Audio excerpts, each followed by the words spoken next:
Good morning and welcome to yet another episode of our CEO's podcast, the Christian CEO's Manual podcast. And in this episode, we'll be continuing on in season 2, where we are looking into how do we work into a multicultural environment and a multi-faith environment where you don't have only Christians, but you're surrounded by all kinds of faith.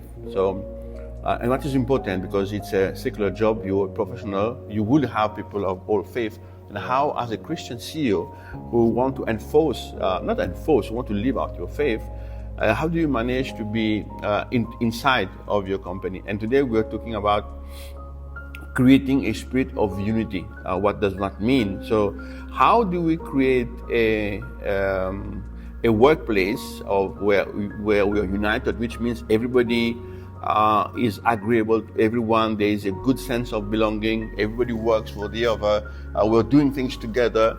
All of that rooted in love and truth. So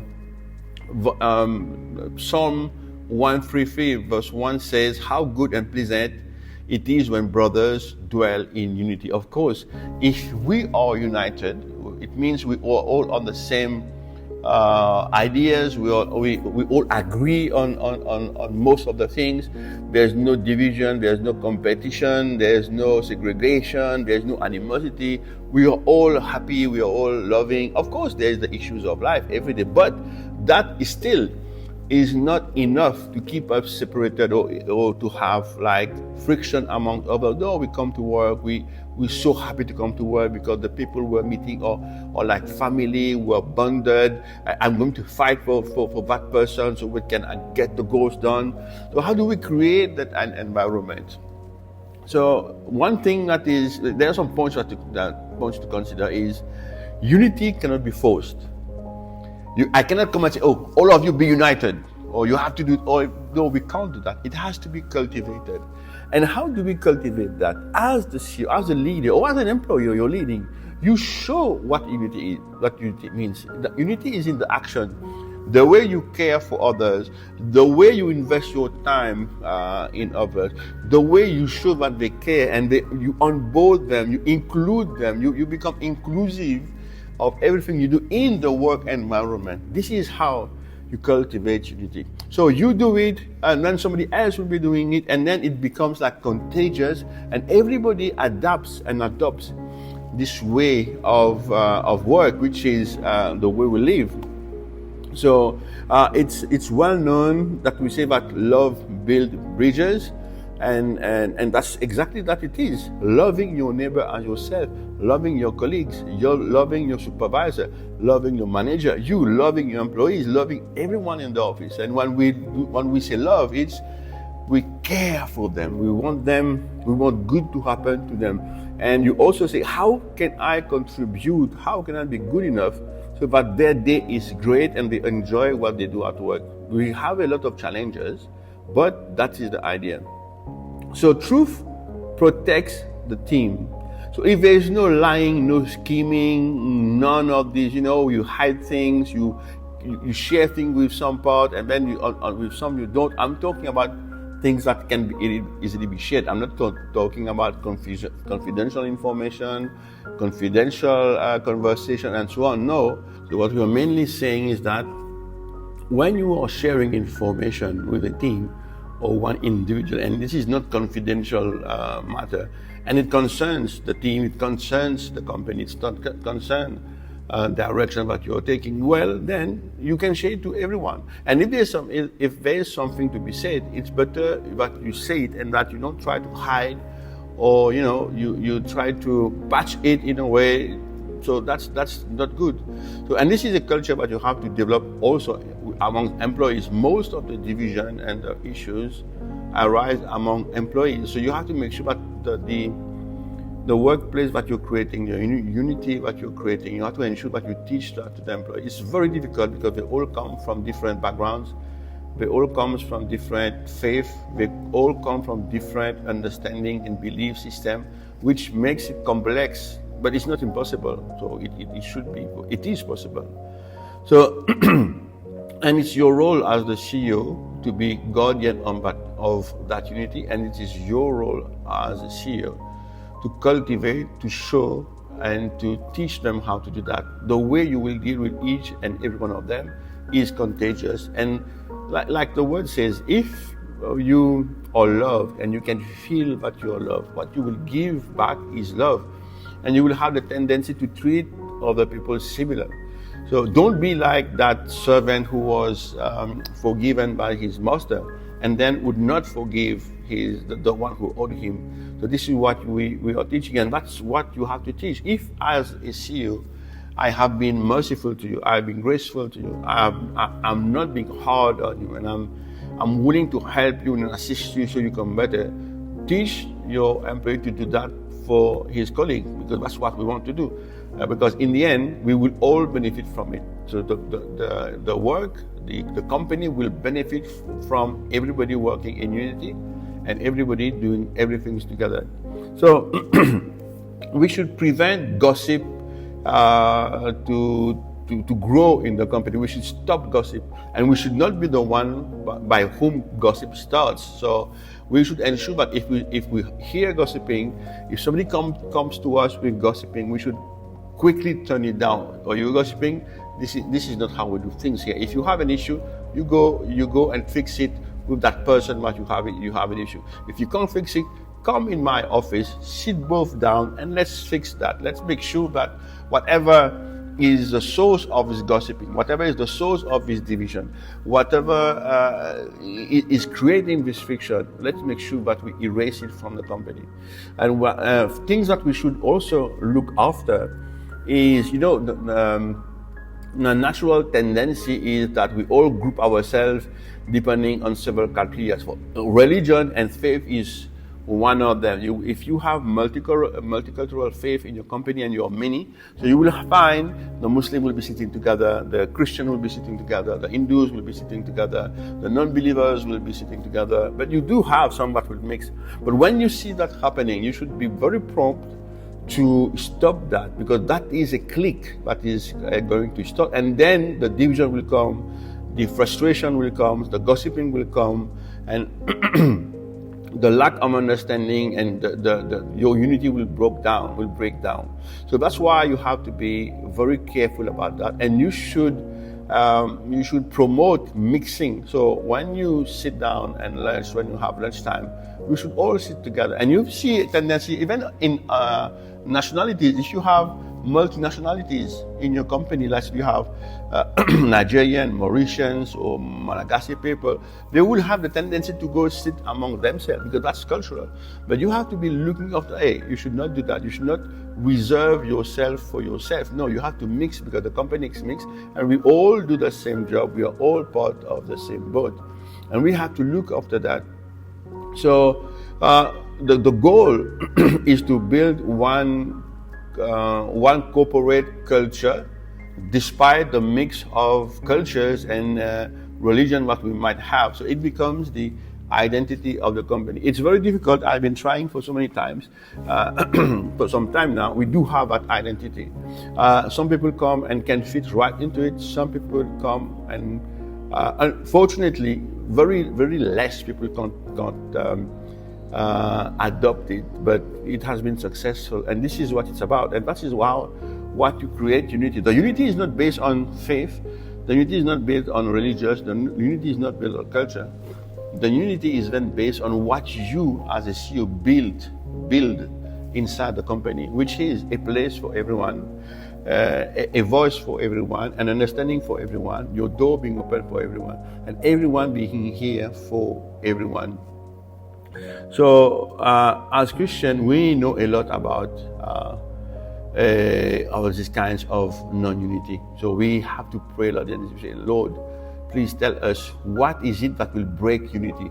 What is it that will prevent unity from happening? How do I address these conflicts? How do I silence division? How do I find all this? And the Holy Spirit will guide us to see. And how can we show love? And how can we bring a true a company culture? How do we implement that? Knowing that we have different culture, knowing that we have different faith, knowing that we have different backgrounds, how can I make sure that everyone find their place? And when we spoke about faithfulness and truthfulness, it means when we come to work, this is what you have to teach. When you come to work, if there's something on your mind, if there's something on your heart, please, and it's concern works, come and let's sit and talk about it. Because if you keep it, then you are having, your employee will keep having, frustration. They will start thinking things that's not necessarily true. Then start sharing these feelings, discussing with other fellow employees. One group will be okay, another group will be against it, and you start having this frustration, this division, conflicts arising. So we have to look after that, and we have to pray a lot of that. So how can we build? I shared a lot, but we have to build it, we have to cultivate it. How do we do that? The most important tool is communication. If we don't communicate, all relationship will break. We have to communicate, we have to talk, and you have to implement activities that enhances communication and collaboration and sharing, and to allow people to, some may be introvert, but we can implement activities like work activities. We have group meetings, we have activity meetings. One of the things that I do is, if I have, I every week I will organize, like, it's not a general meeting, I will call all employees, come, let's sit around the table. This is the direction, this is the decision I have to make. What do you think about it? So they will all think about it. We will all be sharing. Or if there is a group who's working on a customer, I will call them. Okay, let's sit around the table. Let's see. Tell me, where are you? What have you been doing? And everyone will be sharing. And I ensure that everyone will talk and will be explaining what they have been doing.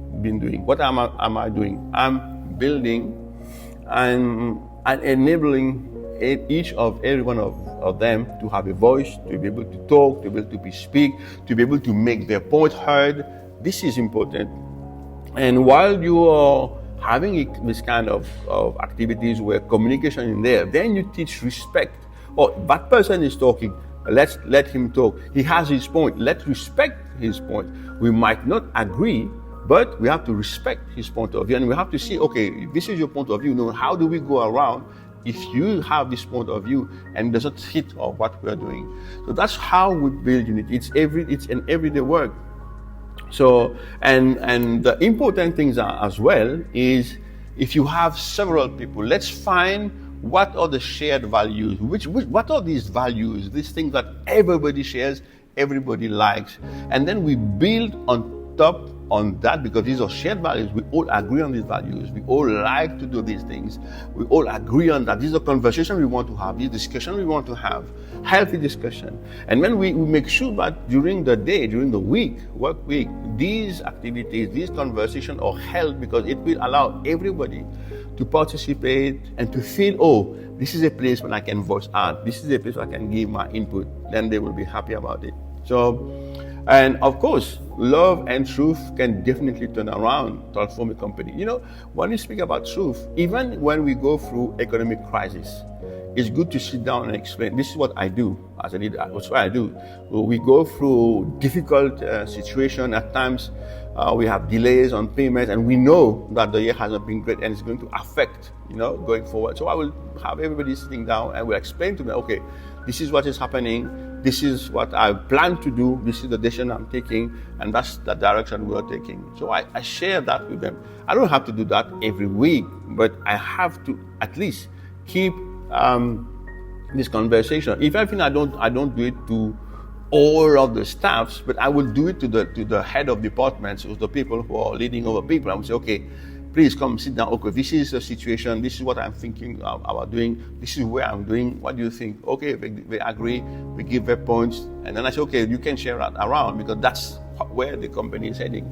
And truth allows them to, so you want us to know, and we are seeing, we are hearing. Now we can understand what's happening around us. So make sure you understand what's happening about the company. Make sure you carve out any form of frustration, of division, of cultural superiority talks. or faith, superiority talk, all of that. Make sure you get rid of that. When we have a model at the office where we say your job title is only for customers. Because when we communicate, we need to know who is the manager, who is the director, who is the supervisor, who is the junior, who is the senior.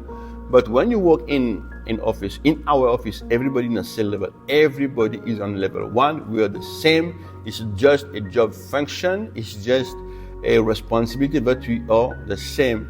The manager is not higher than the junior. There's none of that. Everybody is the same. Even the cleaner, janitor is on the same wavelength. And that is how we ensure that we're building unity, and we make sure that everybody understands. So you are not to think because you have a title, you're superior to the other one. That's not how we see things. And then it cultivates this understanding that everybody is made in the likeness of God. That's how God sees us. We are everybody same with Him.